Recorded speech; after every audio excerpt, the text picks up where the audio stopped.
All right, welcome to episode 70 of the Puck Pod by DBD Sports. I'm here with Dave. Dave, let's get into it like usual. How was your week?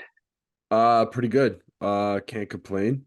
This is the I guess the home stretch for both of our school semesters. So now like a lot of things are starting to ramp up.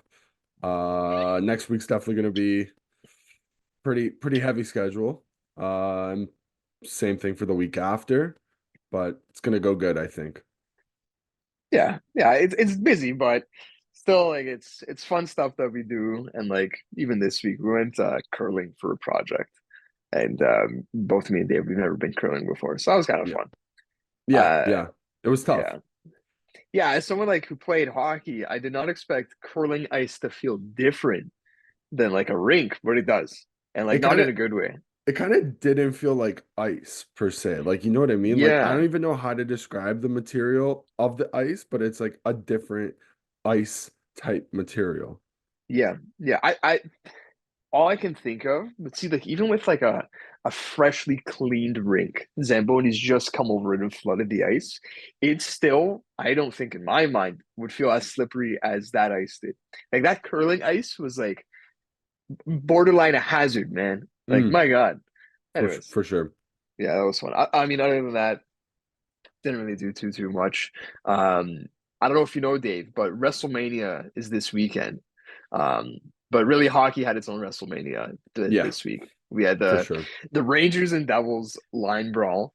Woo. Um, did I you get to listen. watch that live or like relatively live? Did you see it like as soon as stuff was getting posted, or Oh when did man. you? Well, that fight had happened the night of the Leafs Tampa game, right?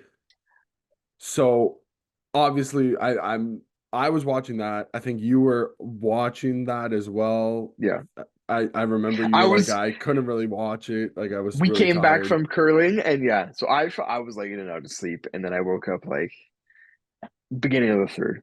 Yeah. Yeah, I mean, listen, you didn't miss much for that Leaf game, but like getting everybody's like I must have been sent the video of that fight maybe like by no less than six separate people. Like were sending me the that fight. Yeah. It's like, did you see this? It's like, yeah, I literally dedicate like a lot of my time to like watching hockey, so Oh I yeah. did see it, I go to guys. school for sports journalism. Yeah, Yes, that it that is quite literally my like career to pay attention to this. So yeah, I know. I find myself like I sound like such a snob when I say it, but I don't know. Like what else yeah, do we say it's like sometimes, right? yeah, sometimes it's just like yes, Yeah. yes, I did. Yeah. Um, but I mean getting Let me lay it out for yeah, anyone who, in case you live under a rock. There was a line brawl right off the opening draw between the Rangers and Devils, mainly because of Matt Rempe, who's now gotten ejected in all three games he's played against the Devils. So in his first game, he had a hit to the head on Nathan Bastian right along the boards, got ejected for that. Second game, he chicken winged Jonas Siegenthaler, ejected for that, and Curtis McDermott on the Devils. They actually got him from the Avalanche, I think earlier in yeah, the year. So I think so. it's not like McDermott's like some guy who's been with the Devils for a long time. No, he just got there, and he's found himself as quite literally like one of the most important guys in the locker room because of this stuff. So he was mad with Rempe that he didn't fight him in that second game. So third game comes. It's this week. You've got trying to remember all the names here. We had Rempe, obviously lined up with McDermott. VC fought Lazar. Yep. Keandre Miller fought John Marino. Jacob Truba fought Chris Tierney, I think. Oof. And there might be one other pairing that I'm missing here, but everyone was really watching Rempe and McDermott. And Yeah. puck drops, confetti gloves. We've got five fights going, and that Rempe McDermott fight, that was a long fight, man. Like that was Yeah. like a good 60 seconds. And it was a good tilt.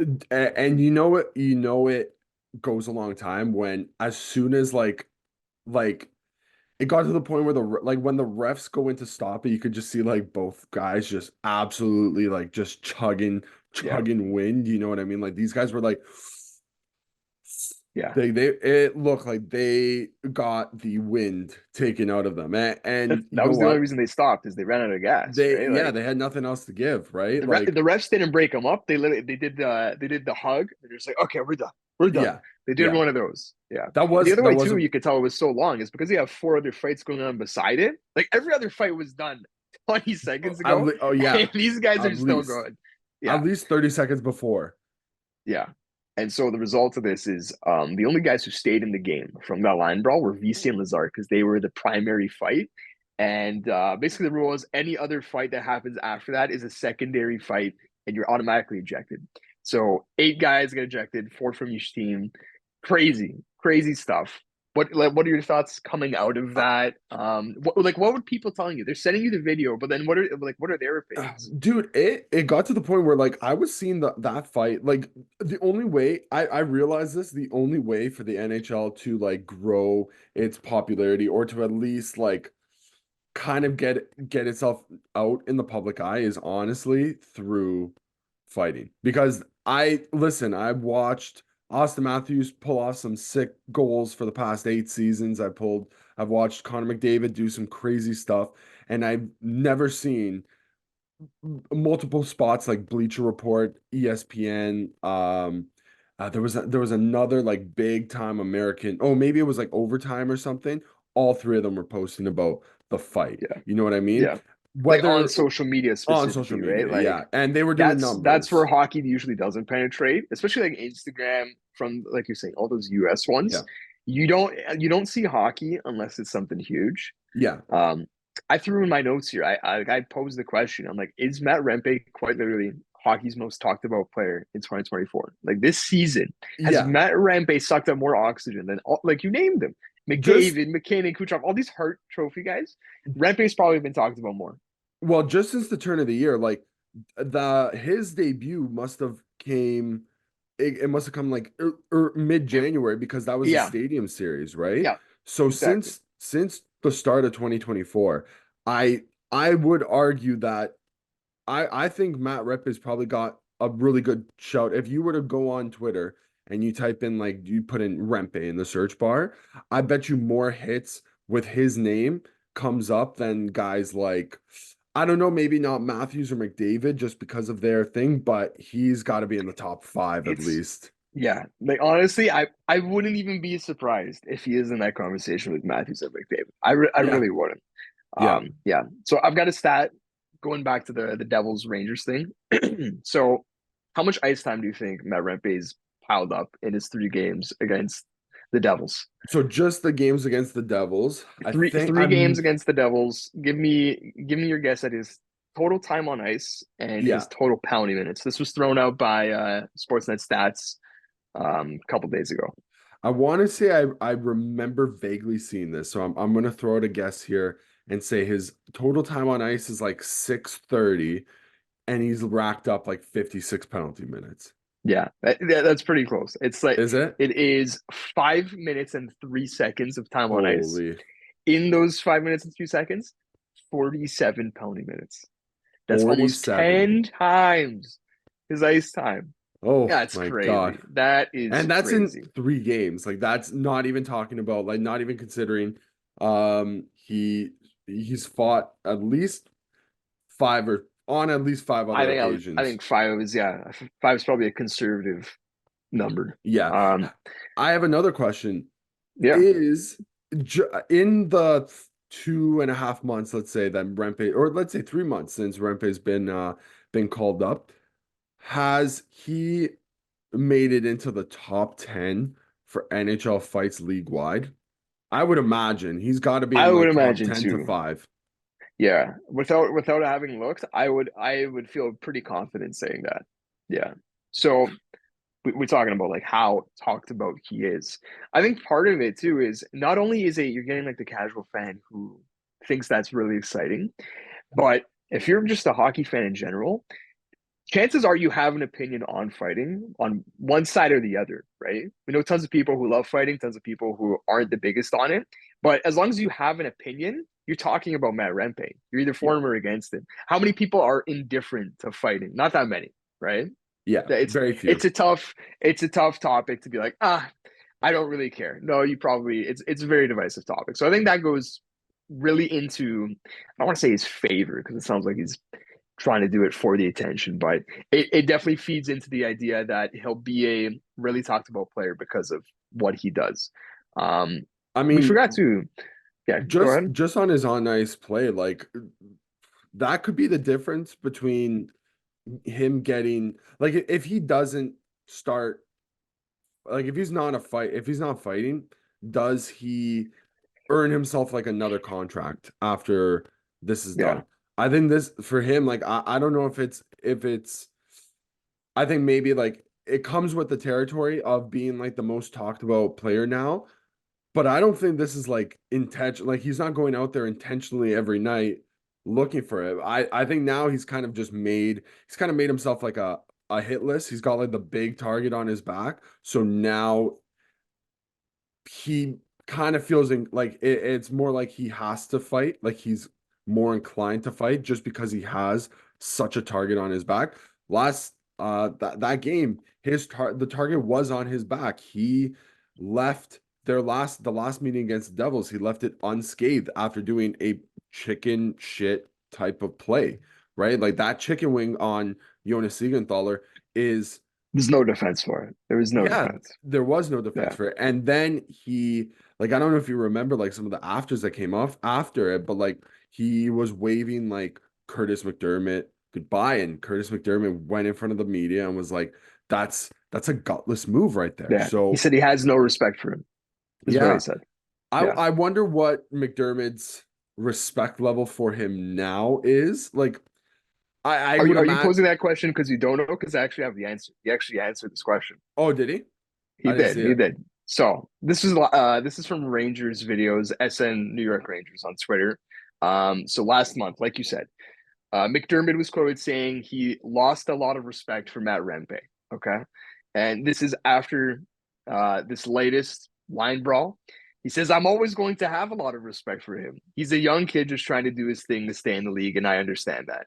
So there's your answer. Yeah. I mean, listen, I would imagine that that first incident, emotions at an all-time high. You they had quite literally asked him that question directly after the game. So obviously that's the type of answer you're gonna get, like where it's like more heat of the moment. But I would imagine if we're gonna be honest, like McDermott, he respects like the guy's only 21 years old, right? Yeah, yeah, He's young. He has a lot to learn. Still no defense for what he did the first game, but at the very least, Rempe kind of manned up about it. Like, you know what I mean? I bet you he fully expected to go at McDermott regardless. I don't think he expected the line yeah. brawl to happen. Uh, it was kind of like inevitable, right? Rempe, I think so far in his career, hasn't ever shied away from answering the bell. Even if he got destroyed by Olivier and then ended up with the double black eyes and Mhm. had to sit out fights in the following games. But he always got back to those guys because I think one of them was I can't remember who it was, but like he had one opportunity to fight someone, didn't because he's like, "Yo, dude, I'm literally like, Yeah, I'm mangled. look at my face. He I'll looked get back to you." mangled. Yeah, Yeah. he's not scared out of fighting anybody. I think that's far from like I think that's very clear. That's very Yeah. clear. The 100%. other fight we forgot about in this line brawl is on the benches between Travis Green and Peter Laviolette. They were really going at it. I don't remember the last time I've seen coaches kind of yelling at each other like that, especially on the Dude, benches. The all the like coach fights have we've seen is like in the hallway, right? yeah. Like the Torts, who was Was it Torts and it was a And Flames coach, right? Was was it it Bob Hartley? Glenn? Oh, yeah, maybe it's Maybe it Bob was Glenn Hartley. Gulson, maybe. Yeah, I can't remember who, but I Unless remember that. yeah, I might have been Bob Hartley actually. Yeah. The So, the last coach like altercation on the bench I can remember honestly was like Patrick Waugh and Bruce Boudreau. ooh, That ooh, was like Patrick Waugh coaching the the Avs. Avs. Yeah, Yeah. and that's Boudreaux on the Ducks or the Yeah. Caps. Yeah, No, Ducks. on the Ducks. Yeah. So Travis Green quoted after the game. I have no idea why Peter was mad, to be honest. You're gonna start yelling, you're gonna get it back, and none of this would have happened if Rempe agreed to fight last game. So Yeah. no idea what was said there, other than I don't know if you caught the clip. Travis Green, like very clearly, it's the last thing that the camera has of the fight. Just goes, "Go fuck yourself" to Peter Laviolette. It's great. It's a really good clip. I do. Um, I don't think I've seen Peter Laviolette look that it's angry. true. Like I've Yeah. seen him yell like that at his Yeah. players, but Oh yeah. right. Okay. Like I'm like I'll not in a coaching situation. Like I don't think Yes. I didn't think he had it in him, honestly, if I'm being No, like, Peter Laviolette was definitely not coaching Travis Green there. yeah. Yeah, Oh yeah, definitely not. yeah, that's fair to say. Um, so I think where does the story go now? Because like has Matt Rempe's story even reached the climax yet? Because he plays for the Rangers, the top team in the NHL. Yeah. There's a playoffs ahead of us. What the hell is Matt Rempe gonna do in the playoffs? Man, Uh, right, listen, if he's right. already getting mangled during the regular season, the playoffs are gonna come thick and fast for that guy. Like I feel like now he's kind of put it on himself where it's kind of like an expectation for him to like Yeah, anytime he goes out there, you're kind of you maybe like 50% of you is like, well, is he? Is he gonna start dropping the gloves? Like, yeah. big like if the Rangers are down like in an elimination game, you're gonna tell me that Matt Rempe is not gonna stick up for the boys by I'd even say if they're just down in a game. Like yeah, he's just yeah. gonna I go out mean, there, right? Like if he's in the lineup, he's fighting. I think we're in a pretty good position right now to say with our like to realize like a good fight in the NHL. I know that you want to talk about like bringing the energy up for the guys. Like, dude, last night Ryan Reeves fights Michael Pizzetta. We'll get into that. Demolished him. The Demolished. whole bench is on their feet. I don't know if you saw Austin Matthews Oh my God, that was gif is incredible. making some crazy faces on the I could only imagine what he was like saying and doing because it gets those guys like riled up, right? Yeah. Like so to They kind of scored while he was serving that major, by the way. they did score and Ryan Reeves was very happy about that. So to I don't know, like if you think that that line brawl was the end of it for round, well, I mean, listen, if you thought that, I Line don't think you've brawl watched. in the playoffs would be crazy. That would be unheard of. But yeah, like Rempe off the draw, game Yeah, one. I mean, yeah, no, a line brawl in the playoffs, especially like given like obviously the Rangers, if they had it their way, probably don't want Jacob Trouba on their fighting, Keandre Miller on their fighting, and then getting ejected within 3 seconds of the game, like starting. You know what I mean? So in the playoffs, yeah, probably not. But for the story of Rempe, at least, I don't know. I really don't know where does he go from here? Like, Yeah, it probably does depend to like who the Rangers are end up matched up against. yeah, The I mean, team they go up listen. against might not have a fighter on the same level as Rempe. Are So, they in track to on track to play the Canes right now? Or no, uh, the Canes are in a divisional yeah, spot, Kane's, right? yeah. Let's talk about it and let's jump into like the wild card race. Right Yeah. now, the Rangers, because they're the number one seed in the East, they'd be playing wild card two. So right now be playing the Penguins. Ooh, Who would Matt Rampay fight in the Penguins? Nola Chari. Man, that's a does Matt Rampay have a foot on Noah Chari? Like he straight up might. Noah Chari's not Yeah, that small. I think no. he's like Well, I mean, 5'10", but like it's close. I think Matt Rempe has a foot up, like a foot on 90% of the league, Yeah, or exactly. a good chunk of the league. Let's be fair to like. There's a lot of like Yeah, guys that are like 6'4", 6'5". yeah. Okay, speaking of those Penguins though, like they are the team that's come out of nowhere in this wild card race. They're on a 4-game win streak. They are in the wild card two spot, like I mentioned, 83 points. They've leaped over the Flyers, tied with 83 points, but they've got a game in hand on them. The Caps a point behind with the game in hand on the Penguins, And the Red Wings, 76 games as well, 82 points, tied with the Caps there. And the Islanders are in that Metro 3 spot with 85 points in 77 games. So we've got four teams vying for two spots here. We've had the Islanders and Penguins rising, and Caps, Flyers, Red Wings. So actually five teams. Caps, Flyers, and Red Wings have been fading. Who are your two picks to get these spots in the end? It's It's honestly an like, impossible question. yeah, it literally goes by like by the day now, right? But Yeah. it honestly feels like process of elimination, like who is going to last to the end? Because it doesn't seem like anybody really wants the spot. I mean, granted, last night or yesterday, because I was at work when the game was happening, but it seemed like the Pens kind of turned it on. I mean, they almost blew a 4-1 lead. Sure. That's a different story. We don't have to talk about, but they've probably come on the most recently, which is Yes. kind of wild to think of, considering I think we were sitting here like 2 weeks ago, 3 weeks ago, like, yeah, the Pens are dead in the water. That game against the Pens earlier this season, I don't know if you remember, it was like the 7-0 win for the Leafs. Dude, That was a fantastic game. Yeah. if you had told me that day that the Pens were gonna be in a playoff spot come April, I'd be like, you are out of your mind because this team looks it looks like the years Dead in the had water. passed them by. Yeah, 100%. Yeah. They literally looked cooked. But Sidney Crosby, man, if you got that guy on your team, you can't count them out.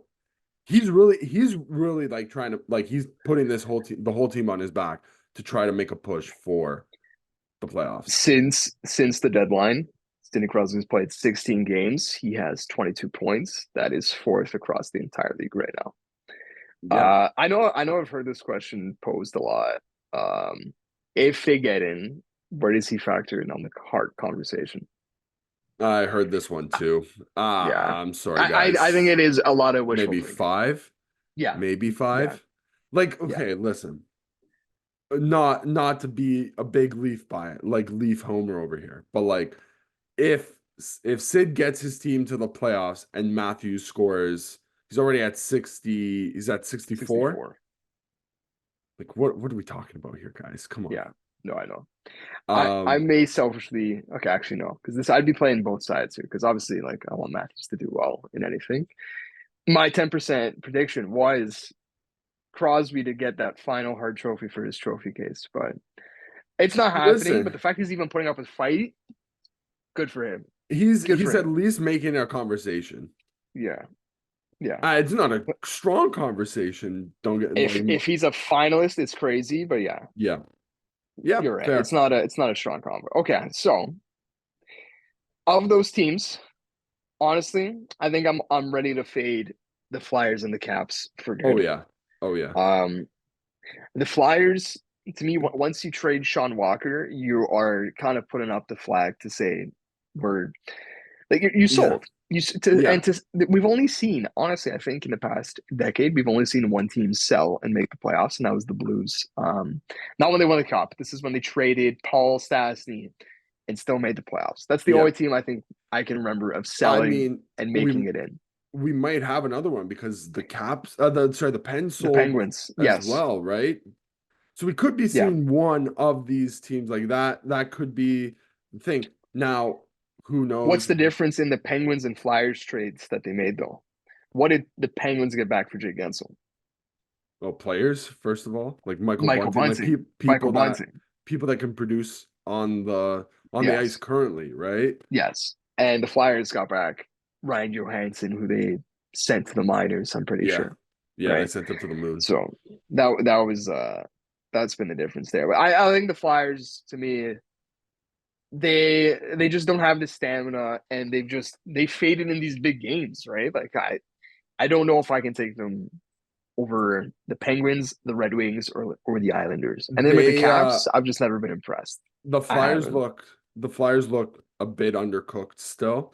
I'll say it though, losing their starting goaltender in the way that they did Oh yeah, in the circumstances that they did certainly doesn't help. And it for also sure. threw guys like Sammy Urson and Oh my Ivan God. Fedotov Felix, now.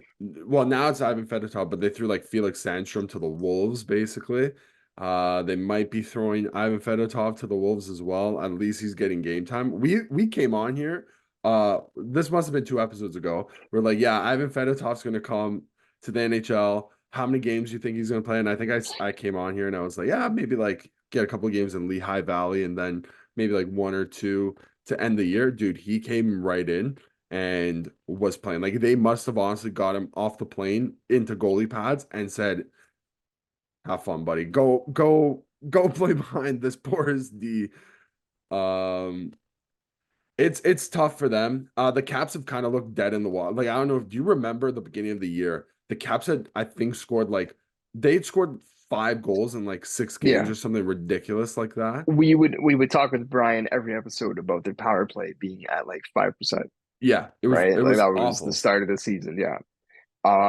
Yeah, no, I listen, I haven't watched the Caps a ton, but when they've played the Leafs, they have never looked good. They Yeah. haven't looked good in a single game, I don't think. I know Ovechkin is been on fire. I know Strome has been doing great things for them. Another team, I just don't know if they have the stamina for this. Mhm. So that leaves us with we're in agreement on those two teams are not our picks. Yeah, it's literally Yeah, it's honestly it's like process of elimination here. yeah. That's the best way we could do it. So that leaves us with Red Wings, Penguins, Islanders. And the thing with the Red Wings is they can't get that Metro 3 spot. They're an Atlantic team, so it's Yeah. wild card two or nothing. Yeah. So uh I think I will be cheering for the Red Wings and the Penguins. If you're asking me who I do think takes those spots, I think it is how it's lined up right now with the Islanders and the Penguins in the spots. I don't disagree. I think the Islanders have come on pretty hot. Like there was a point in time when I think like Patrick Waugh was like two he was like 2-5 and something. He was not Yeah, doing well for a stretch there. But it looks like they've kind of turned it around. I honestly think they won six in a row with Raw at one point, then lost six in a row. Now Yeah, they're on a that's 4 game win streak. I'm not surprised. So yeah, they've been very streaky. Yeah, that's honestly kind of like how he coaches as well. Like, This was the same thing with the Avs. Yeah, yeah, yeah, basically, right? If I'm being honest though, do any of those 5 teams that we mentioned have a realistic shot to win a Stanley Cup? Everybody has a shot, but do they have a yeah. realistic shot? I I doubt will it. take Sidney Crosby going superhuman in a playoff series, but to win a cup, no. Yeah, At yeah, one series, okay. Winning a cup, no. I'm not taking any of those teams. To me, it is just yeah. So Pittsburgh with Crosby, Detroit with Patrick Kane. I just want to see them in the playoffs. I want to see fair. them in playoff series. I think It's that's why it's I been will a be while. cheering for them to make it. But It has been a yeah, while for, especially for a team like the Red Wings, who it, in our childhoods, the Red Wings had like never missed a playoff series. It was like what, it was eight, like 20 a. years, I think it was more than 20 years. Yeah, right? yeah. So to go from that to now not making the playoffs, I think in 5 seasons or 6 seasons, I think it might be more than that. Yeah, I think it might be 7 or 8. 7 or 8. It's I a want to say like 2015. dude, it's a stark difference when the Red Wings aren't good, right? Like when the Red Wings are good, you know that the Red Wings are good. So yeah, I mean honestly, I'm in the same boat where I kind of cheer for the team that like that's why I've been cheering for the Sabres to do well for so long. I feel bad, but I honestly I thought that the Sabres were going to start coming on to finish like coming out hot to finish the year and maybe squeak out that last wild card spot, but oh man, they fell off too. Um, I think Devils next too. Like they're I technically still alive, but yeah, I yeah. think next year's hopefully should be different for the Sabres. I want to see the Sabres and their crazy fan base in a playoff series. I really do. I do too. I want to just see the arena full for regular season games because I've tuned in a Yeah. couple times and it's been not Empty? good. Yeah. Not good. Yeah. Yeah. So for that. Okay. One more standings kind of talk here. Uh Dave, who is Canada's best chance at a cup this year? We've got four teams in the top 10. It's Canucks, Oilers, Jets, Leafs. So, Okay. process of elimination Just about to here, say, yeah. If we're gonna right? do process of elimination here, we could Gotta be already cross fair. the Leafs off the list Yeah, because for Leaf yeah, reasons, dude, the Leafs could literally have win the President's Trophy, and I'd still be like, well, I'll probably fade the Leafs if I'm being honest with you. yeah. Uh, I'm still not convinced on the Canucks. I'm not convinced on the Jets either. I agree. Hmm. Okay, let's start with the Canucks. Okay. Where are your doubts with the Canucks? Because I have my doubts too. I don't know if we have the same doubts though. So what are your doubts? I still feel they honestly they kind of feel like a weak team to me. You know what I mean? Like I don't know. Physically, mentally, I feel maybe physically they're weak, and that also kind of seeps into like them being weak mentally as well.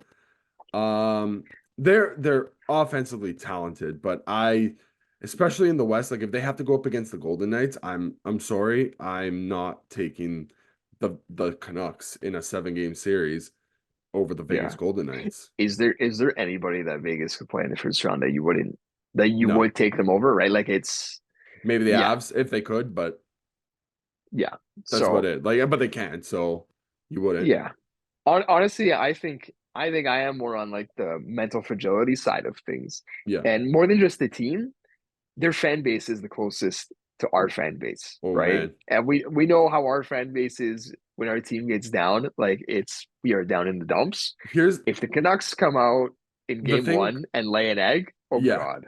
Oh The God. the thing with the Canucks though is that they have like little man syndrome as well. Yeah. Like Yeah. at least with the Leafs, like everybody knows the Leafs are like we're self-deprecating, dude. We The can always fall back on being the center of the universe. The Yeah, Canucks can't. yeah, they cannot. They're not even Yeah. dude, they're not even like the center like of the universe in Canada. Like they're the little Yeah, brother to exactly. Toronto, like all the time, right? Forget the So center of the universe. They're not the center of the galaxy. Yeah. yeah, yeah. Yeah. That's a good way to put it. Um, so Okay. So because yeah, like does that just leave like the Edmonton by Oilers? default. Okay. Well, so on the Yeah. Jets though, Oh man, they're the another one. okay. With the Jets, their team, I like a lot of the players on the Jets. I do too. They're just missing a super duper star, right? That's it. Yeah. That's Yeah. really it. They are missing that. They're But I was about to say they're missing that X factor, but is there X factor like Connor Hellebuck? And here's the thing, like, how many can teams you with an X factor goalie can just right? Like how many teams can rely on their X factor being a goalie and it gets them? I like can I. It sounds can an too X stupid to say, factor but can a goalie be an X factor anymore? Like I I don't don't know if in even today's NHL, right? I think Carey dude, Price was the last guy. those days are long gone. Like Yeah. when Carey Price was at the peak of his powers, that's 2015. If you remember the Art Ross Trophy race that year finished with Jamie Benn winning with I 88 or yeah. 89 points, I think it right? was less. I think it was 86 or 87. Oh, maybe it Yeah. was 87. In a four Um, point game in the last game taken from John Tavares. so Yeah. I'm not too surprised that like Carey Price was playing Yeah. at a time when 930 was fantastic. But right now, if you're seeing a 930 goaltender, you are probably the like Yeah. Well, you know what? We've seen 930s the past couple of years. Shesterkin, I think 2 or 3 years ago, and Olmark, like last year the Bruins goaltending was nuts. yeah, I think it's more like the floor. The ceiling is still there, but the floor, just the offensive environment of goaltending, and like the offensive environment and goaltending. We talk about the save percentage all the time. Like average yeah. save percentage is probably 900 flat now, right? Mm, So listen, I maybe I'm contradicting myself saying that the ceiling is still very high, but in the playoffs, you can't be just a goaltender. Like we've seen that. yeah. We saw like Jake Ottinger stand on his head in a series against the Flames, They and couldn't score though. at yeah, Yeah, yeah. So if the Jets don't have the super duper star. They have the depth. I really like their forward group. yeah, Nino Niederreiter, Sean Monahan, Tyler Toffoli in the past 2 years. Like those are fantastic additions. Gabe Villardy's been good. Mhm. Iafallo is there, Shifley, Ehlers, Kyle Connor. So that's who's got to be the super duper stars, Kyle Connor. Do they also not scream slightly mentally fragile as well? Like the last time that they were in the playoffs, they kind of gave up. And, Yes, and they were Vegas called out last by year. their they Yes, were called out by their coach for kind of giving up, right? yeah, Like yeah. does No, you're right. does this team still not kind of have some of those like I listen, they got rid of Dubois, they got rid of Blake Wheeler, who everybody was like, "Oh, he's the problem, he's the problem." And for a while it looked like maybe those thoughts were right. And then it just kind of like creeps in, it kind of kept creeping back up where they're, you know, they're losing games where they probably shouldn't be, right? And they're kind of it looks like they're kind of quitting on each other. I don't know if that's the case still, but Yeah. from an outsider's perspective, I've noticed that a lot more recently than you'd probably like. Okay. Before we get to the Oilers, this is kind of on the Oilers, honestly. What goes into their favor is what everyone else has to go through. The Jets are going to be playing either the Stars or the Avalanche in round Yeah. one. Sorry. It's game Nobody is over. taking the Jets over either of those teams in round one. The Canucks, like you said, could be going up against Vegas. If they're not, it would be LA. I like LA or Nashville. Like Oh, I I, would. I honestly would take Nashville. I said this to you before. If it's Nashville, Vancouver, I'm taking Nashville. Oh yeah. Vancouver, LA, I would take Vancouver. Um, and I Edmonton's going to be think playing whoever's left over. the weakest like Western playoff team is honestly the Kings, if I'm being honest. Yeah, I know. I think that's very fair. Yeah. I think that's very fair. I think So they're jack of all trades, master of none. do they have any trades that they that they are actually good at? Like I don't even know. Yeah, Like yeah. I if they go up against the Oilers, that's 3 years in a row that everyone's going to be taking the Oilers. Yeah, oh yeah. and so yeah, process of elimination that leaves the Oilers, but there's the thing with them. It's just super duper star power is all they is what they're built on, Yeah. right? So I do Do think it's the they Oilers that have the best shot. I think honestly they have the worst built team of the four Canadian teams, but That's a good point. their top is Yeah, just so good. yeah. It would man. I would like to not fade the Leafs, but like I think we're doing them like the Leafs a disservice. They do actually genuinely have Yes, they have a team.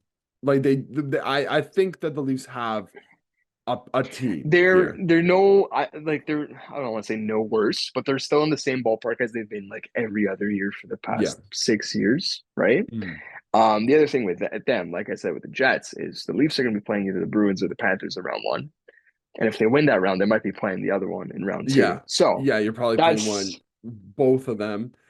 Is there not a yeah, world where they end up playing like the Lightning as well at some point? Like if the Lightning can make it far? yeah, Like yeah, yeah, there's a realistic possibility that if the Leafs somehow make it through two rounds, the third round I think could be against the Lightning if they make it that far. And then if not, like granted, it's a conference final, so you're going to be playing the best in that conference. I don't know. It's tough. It's tough for them too. I think on that note, we should just take a quick break and then we'll come back yep. and finish up the convo. Okay, we're back, and before we get to wrap things up, I just want to bring up some of the point scoring totals since the trade deadline, specifically players that were traded at the deadline. I mentioned before that Crosby's fourth in league scoring since the deadline. Here's just the top five overall. McDavid, 30 points in 15 games. Kucherov, 30 points in 13 games. That's 2.31 points per game. That's absurd. Ridiculous. Panarin's got 26 and 15. Crosby 22 and 16. Rounding out the top five is Aho with 21 and 15. Okay. So after that, do you have any guesses at which trade deadline acquisitions have been the most productive since March 9th? Um, I'm trying to think like Who has been playing? I feel like Jake Gensel's been pretty good. It Um, is Jay Gensel number oh, one. okay. So Yeah. he's 11th in the league since March 9th with 20 points in 13 games. Mhm. He's been very good. How many goals? Yeah, I Um, think he's got like 10 goals since being moved. he's got five. He's got He's got five. five only? Damn. Yeah, yeah, he's got five. Yeah. I know he's And been then yeah, very productive. He was on my fantasy team this year. And there you go. I was pretty happy to before we got unceremoniously kicked out of the playoffs. He was a him, Cooch, and Rantanen this year. Man, deadly trio, those three. Darlings for your team, eh? Oh yeah. Oh yeah. Absolute beauts. Okay. The jump from or the downfall from Gensel at 20 points to second, Michael Bunting. He's got Wow. 13 in 16 games. That's still like Michael Bunting, that's pretty good. That's some good stuff. Dude, that's the sell move from the Yeah, Pens, and yeah, they got pretty good pretty good like production out of it, which is even more surprising because guys like we mentioned before, Tyler Toffoli, Sean Monahan, yeah. and who's the other big fish that moved? I'll Uh get to some of the oh names here. I Who do you there's got? another one. Where is Elias Lindholm? Because I know he's kind of He's he's nowhere on this list. wow. He's also been injured though. So Okay. but he is by far like the it's kind of undersold that move, how bad it's worked out. Because even when he has played, it hasn't been good. Like Hmm. it's been quite literally like a disaster for the Canucks. Thankfully, they've been so good that it hasn't like derailed their season in any way. But if he doesn't pick things up for them and he's part of like playoff success, that trade was for nothing. Hmm. Now, I think anyone would still go back in time. Hindsight's obviously 2020, but I like that move in the moment. So we'll see what happens there. Anyways, other names on this list. Tarasenko's got 12 points in 14 games. Sean Monahan, obviously he went to the Jets before the deadline, but since the deadline, he's got 11 points in 15 games. Here's the name that I was most surprised by: Anthony Duclair on the Lightning, 11 points in 13 games. Wow, So he he's has been 11 nearly point points. per game, and he's got 6 goals.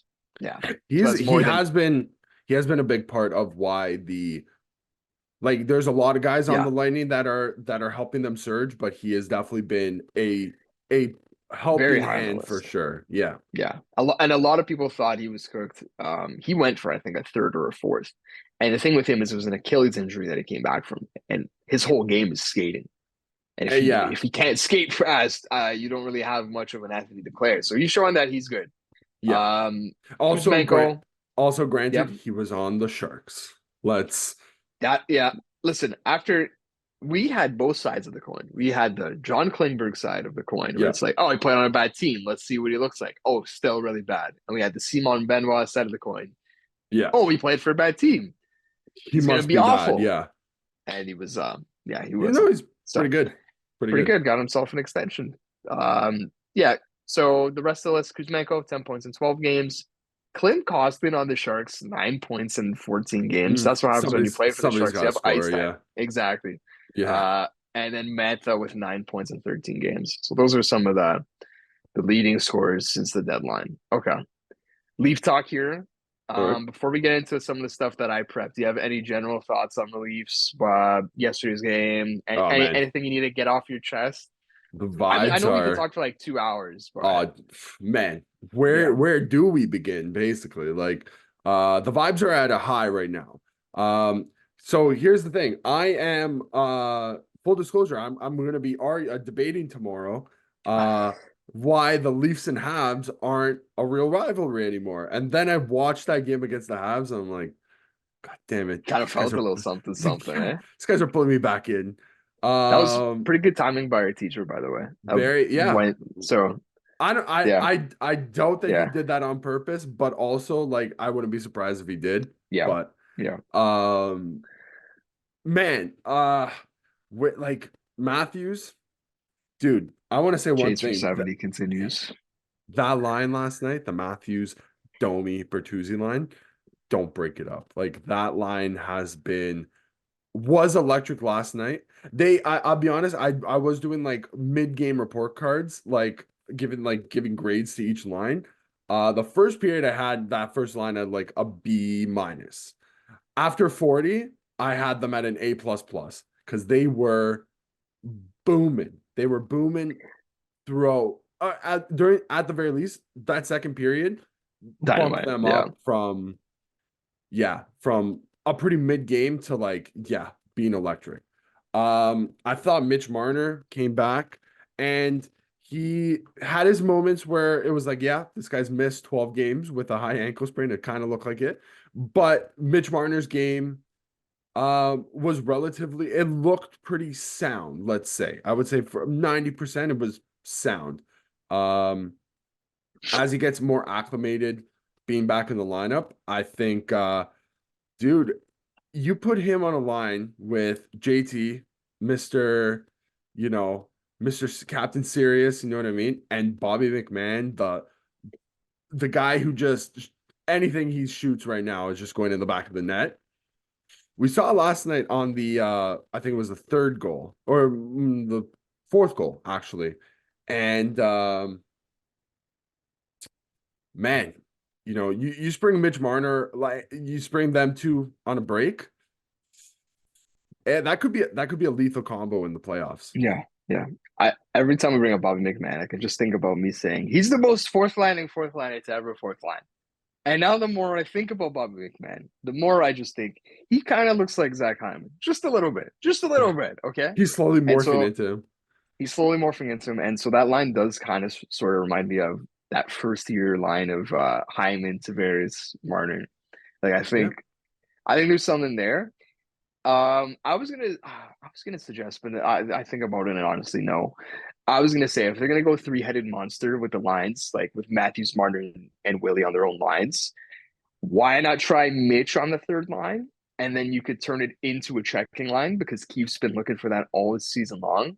The So way he now, has it right now, though, is three scoring lines. And honestly, yeah, that might be fine, I right? I think the only reason why that would never happen is I think We've never seen Marner Mitch lower I than the think second line. Mitch's ego is too high for him to even be like if Sheldon's like, yeah, you're playing on the third line, Mitch is like, I'm not like, no, Yeah, basically, yeah. He's right? not buying I into that. I think the difference between Mitch and Willie is that I don't think Willie really cares. Willie's go with the flow. He's like, I'm Yeah, Willie. I score because I'm Willie. Like I do my Willie things and I score.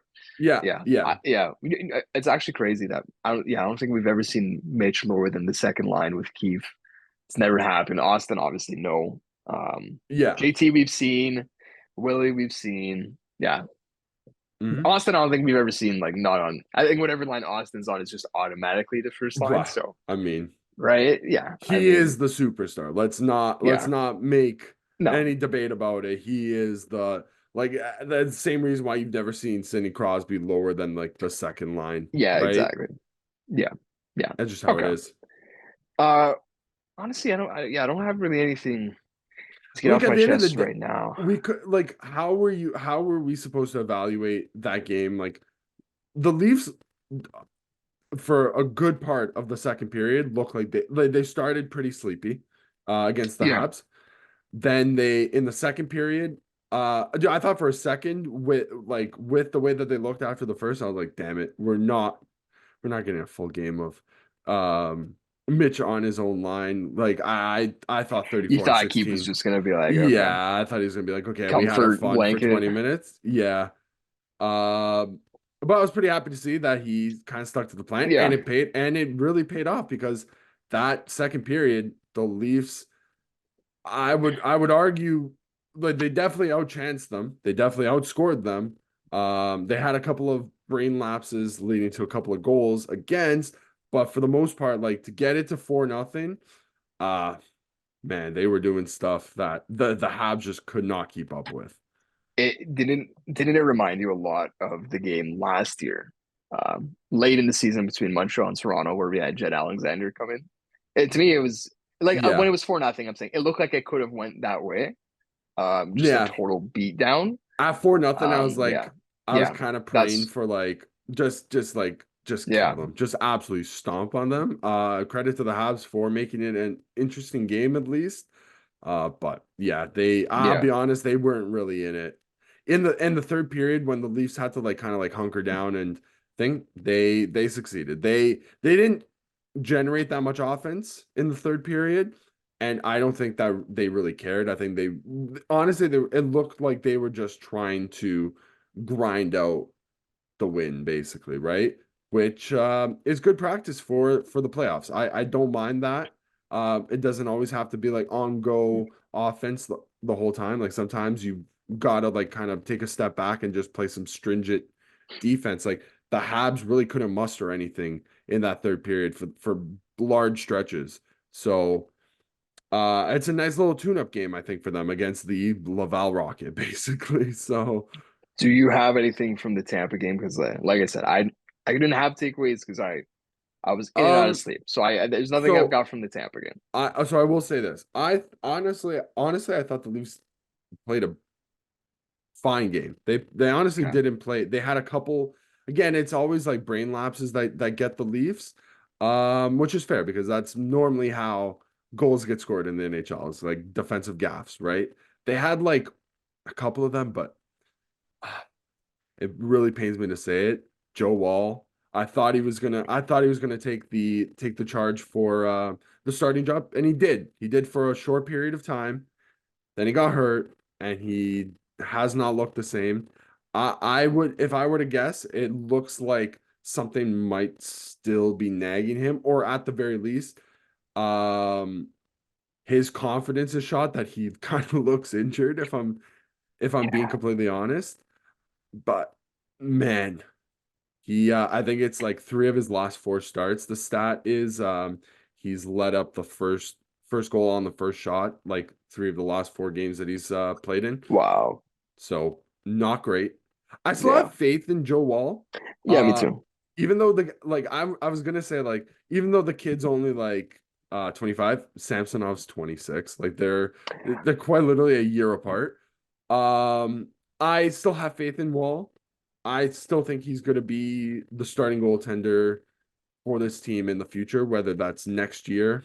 I think it should be next year, but he needs an off season to kind of recalibrate things. I think he's Yeah. if he's able to maintain I think that the Leafs should be looking to get him in if they got 6 games left now, probably get him into like four of those games, I would say. Yeah, I'd be happy with three. Four would be awesome. Um, Florida Like, game. dude, like there's no reason why tomorrow night against the Penguins that he's not playing, basically. I know the Yeah, yeah, Penguins are there the is no reason. Penguins.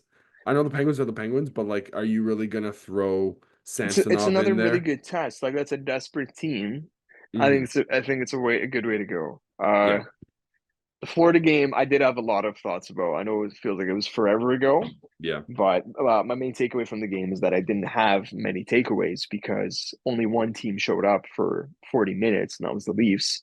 So it was really tough to evaluate Florida. Because we all know if we're in them in a series like that's we're not seeing that same team in game one. No, So that the yeah, first 40, it feels like an aberration, basically. Like that is a yeah. once in a blue moon type of 40 I minutes for mean, the Florida and Panthers.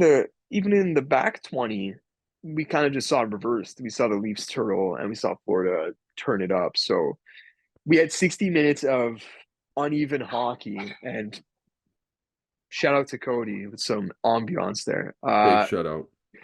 But yeah, so basically we don't have anything really to go off of where we had both teams show up at the same time. Hmm. We did. You did make a good point to me. Bobrovsky looks human, so that was the one takeaway that I had. Yeah, Right. So, yeah, that it that was good. It's honestly, good to that see. might listen, if uh, that might be the only chance for the Leafs. Like we kind of got the Leafs kind of got a fortuitous chance last year with Andrei Vasilevsky not being superhuman, like quite literally a god, right? Because the past three playoff runs, the guy was a god until he got hurt, right?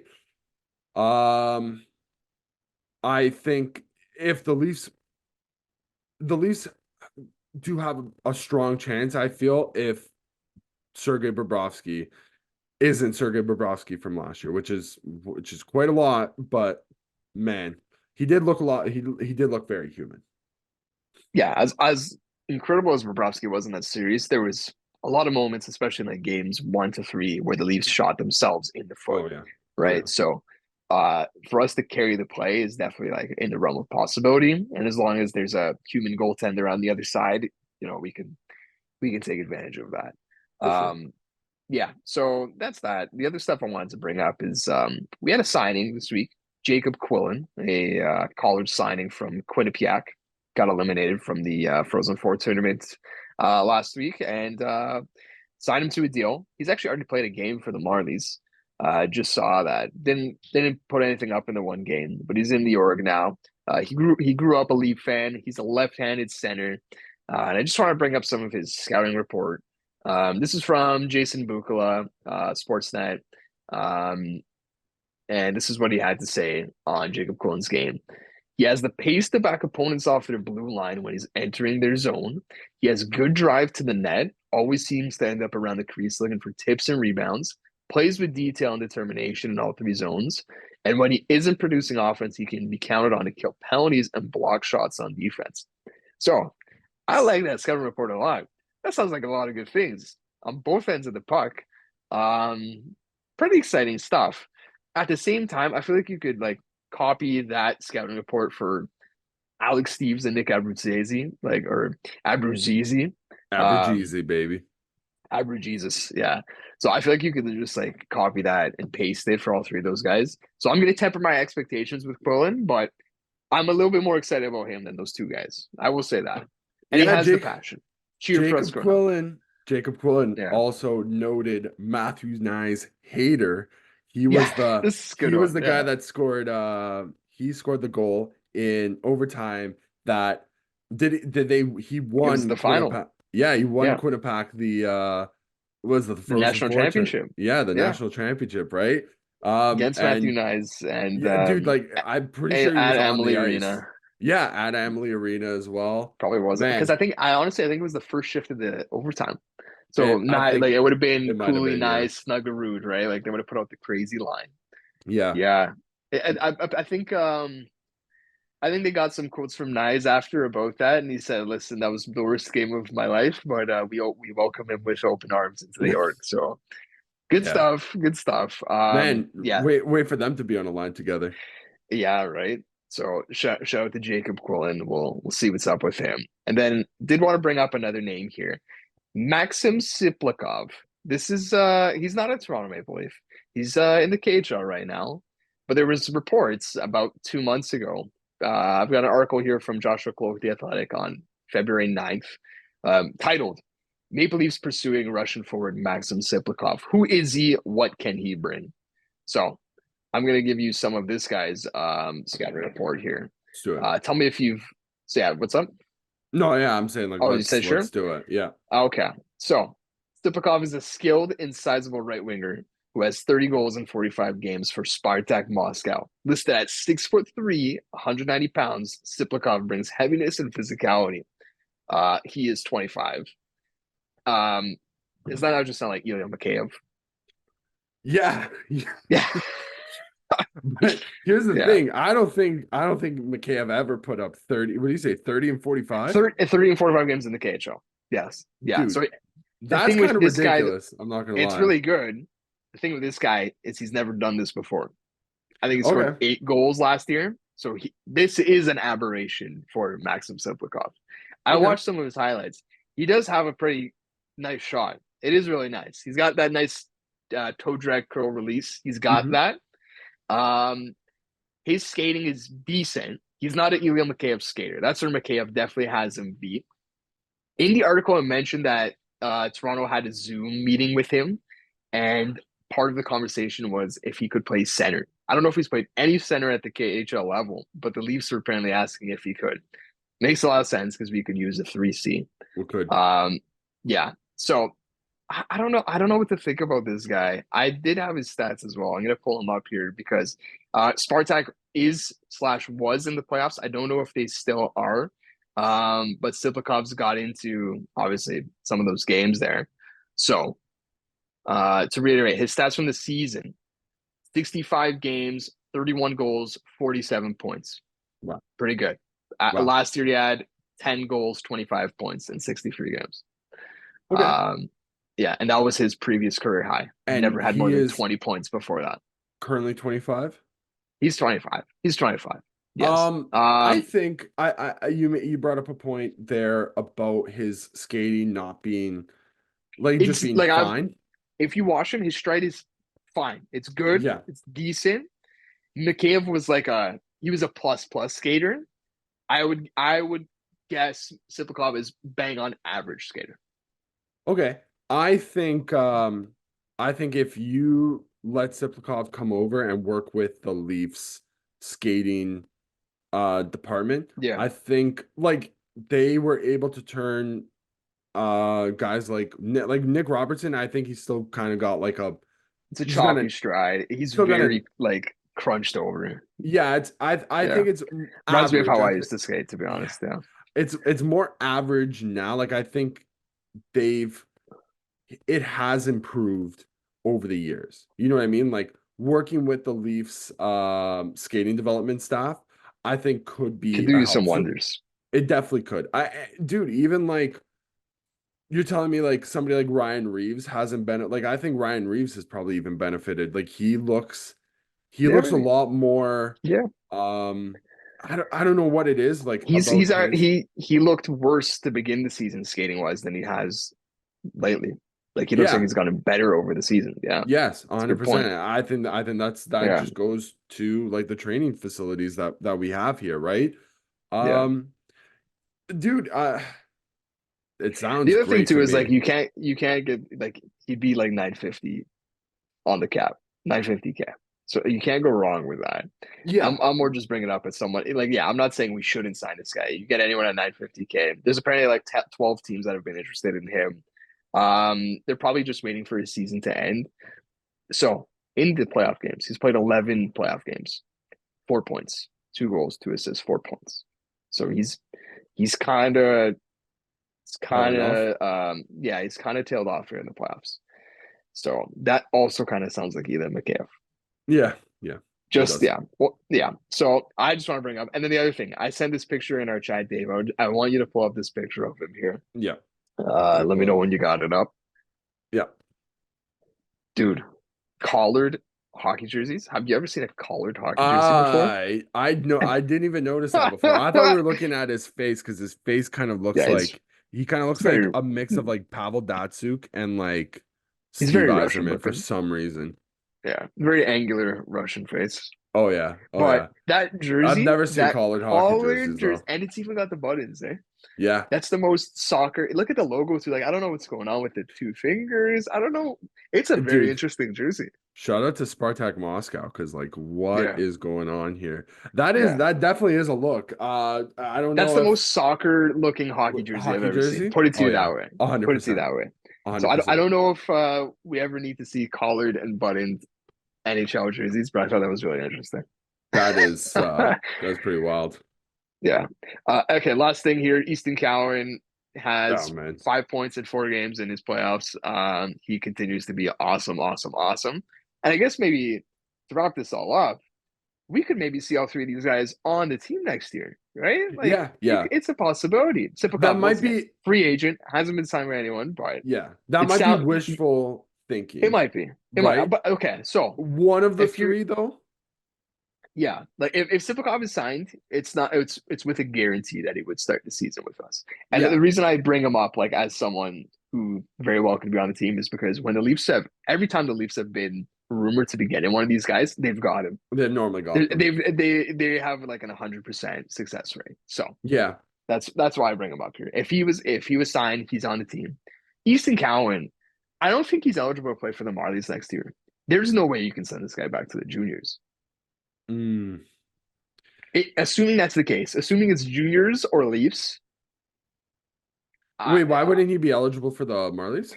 because I don't think he's old enough. You have Really? to be 20. You have to be 20. Travis, like so, for example, Travis Dermott, he was able to play for the Marlies after one more season of junior because he had an early enough birthday that allowed it. I don't know, like I couldn't tell you what that date range is. Hmm. Let me see Calvin's birthday. Damn. Yeah, Yeah, I mean, here's the thing, like, he's a May 20, so he's smack dab in the middle. Like I don't think he'll be one of those guys. So I honestly think it might be juniors or Leafs next year for him. man, yeah, well, I mean, hopefully, if he makes it out of camp, he just it stays like he sticks right away, Yeah, right? so I think there's a very realistic. I don't want to say it's more likely than not, but there is a realistic shot at this guy just winning a job on merit, Yeah, right?